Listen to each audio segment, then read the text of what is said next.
in order to choose which apps should be able to use mobile data on Xiaomi 15 Ultra, first we need to go to the security app.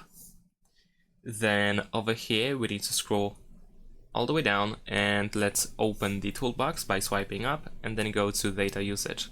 And then over here go to manage network connection. Here at the top we can switch between mobile data with different SIMs and Wi-Fi. So of course we want to stick with mobile data.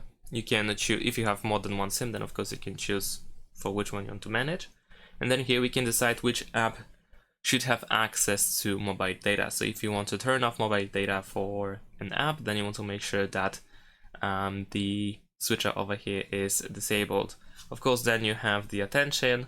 For some reason, we are informed that due to system restrictions and carrier quality requirements, a small number of apps may continue using mobile data even when it's turned off. But I believe this shouldn't be the case for most of the apps, maybe for some system apps. That's why we are informed about it. And that is essentially it. And of course, if you want to turn on mobile data for the app, if you want the app to be able to use mobile data, then make sure that it is enabled here.